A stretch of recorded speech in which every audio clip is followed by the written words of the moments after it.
Talk to me. I'm done. Cut the show. I'm done. Take me off. Take me off. Cut the show. Can you make that commitment for him? No. Can you make that No, commitment? I don't want it. I came here. I do not want. So, Outer Banks. You may love it, you may hate it, or you're just in the middle. But recently, well not recently because it was released a couple of weeks ago, almost a month, Outer Banks Season 4 was aired. And I don't know how I felt about this new season. There's some parts where I enjoyed it, and there's some parts where I'm wondering, what happened to the original plot of the movie? But before I give you my opinion about this new season, let me give you an idea of what Outer Banks is about, just in case you have never watched it before, and let me quickly go through each season. So, Outer Banks is a coming of age drama series that was released back in 2020, in other words, during COVID, which is almost 5 years ago. It follows a group of teenagers known as the Pogues in Outer Banks of North Carolina. John B, who's the main character in the show, enlists his 3 best friends that I'm going to talk about later on to find a legendary treasure linked to his father's disappearance. And that's basically the plot. Very simple. I think out of all the seasons, season 1 was the best one. In season 1 we get introduced to all the main characters, like I said before, John B, his 3 best friends, Kira, JJ and Pope. We also get introduced to Rafe, Sarah, Topper and so on. One reason why I enjoyed this season was because we get to see their friendship and their bond, which to be honest is really wholesome. The Pogues, who are the working class teenagers, and the Crooks, who are the rich kids in the town, don't like each other throughout the whole series. Kira is also a Crook, but she prefers to be a Pogue. In this season, we see John B working for Sarah's dad, being like a son to him while also falling for Sarah, who's already in a relationship with another guy named Topper. We get to see their living situations, and we also get to see the Pogues searching for the treasure in hopes of solving the mystery of John B's missing father. They did find it, but Sarah's dad murdered John B's dad and framed him for the crime. The season ends with John B on the run from the police and his friend thinks he's dead. And that's season 1. Season 2 follows up from season 1. The Pogues still think John B is dead, and we get to see his friends face life without him. While at school, the Pogues found out that John B is still alive because he sent them a message from the Bahamas. And then a couple of episodes later, the Pogues found John B and Sarah on the streets after running into them by chance. And to be honest, this scene was really sweet. Sarah's dad faked his death and escaped with his family. The Pogues stole away on a coastal venture to rescue Sarah and the Cross. And in this season, we get introduced to Chloe. The Pogues escaped with Sarah and Chloe leaving the Cross with the Camerons. When they escaped, they crash-landed on a deserted island naming it Pogolandia. And the season ends with John B's father still being alive. And that's season 2. Hey.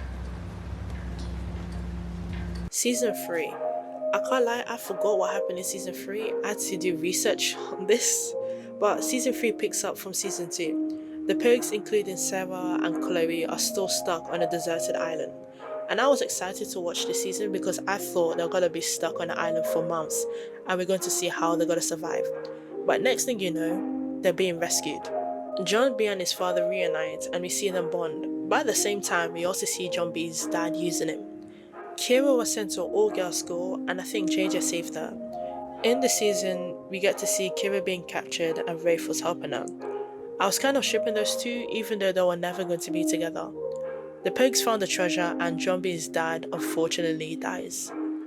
Sarah's dad sacrifices himself for Sarah, the Pogues are given a captain's log and now they're rich. And Rafe is given the family business and that's season 3. I know there's a lot of important parts that I missed out, but I'm trying to speed run through all the seasons. Now we're in season 4. Season 4 is split into 2 parts, part 1 and part 2. I don't know why they did this, it's most likely to create more hype, but I'm not complaining. If you watch season 4, you already know what's gonna happen at the end of the season. If not, I advise you to finish season 4 and then come back and watch this video. First, let me talk about the good things about this season. I liked how this season mostly focuses on JJ, because in previous seasons we've always seen him as a fun, charismatic guy who isn't afraid to do what he wants. But at the same time, we also get a glimpse of the struggles he's facing, especially this iconic scene from season 1.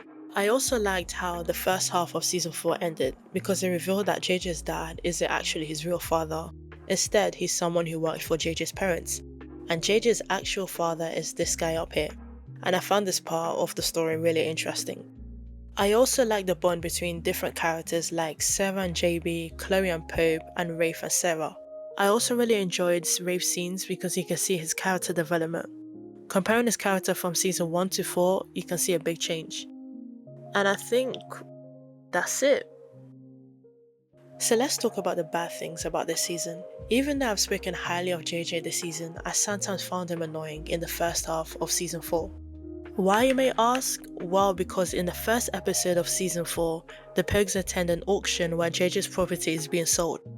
This all happens right after they've gotten rich from finding Elnodor in season 3. They want to use this money to buy JJ's property and create their own community, which sounds like a great idea. The problem? JJ burns through half of their money at the auction. Then a few episodes later, JJ makes things worse by gambling their last nugget from Elnodor in a race against Topper and Rafe to pay their property taxes. And guess what? He loses the race. In other words, now they're broke. Another thing I dislike about the season is that it felt kind of repetitive. I understand the main plot for Outer Banks revolves around a group of friends searching for treasure, but at the same time, it starts to feel boring. For example, in season 1, they discovered the treasure and made plans to find it. In season 2, they found the treasure but someone else took it from them. In season 3, they finally found the treasure and became rich. In season 4, they started out rich, became broke, and had to go after another treasure. It feels like the same cycle repeating over and over. Lastly, let's talk about the relationship between these two characters. First off, I just noticed I've been saying Kira instead of Kiara throughout this whole video, so apologies for that. This season finally gave us JJ and Kiara as a couple, or at least it was supposed to. We did get some sweet moments, but the chemistry felt different. Spoiler alert, JJ dies at the end of season 4. And honestly, I wasn't really surprised because it felt like something they were building towards. But at the same time, it doesn't make sense to spend 3 seasons developing their relationship only to have one of them die. That's why I prefer season 1 and 2.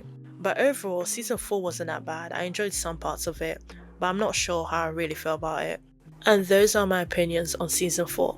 And this is Outer Banks season 4.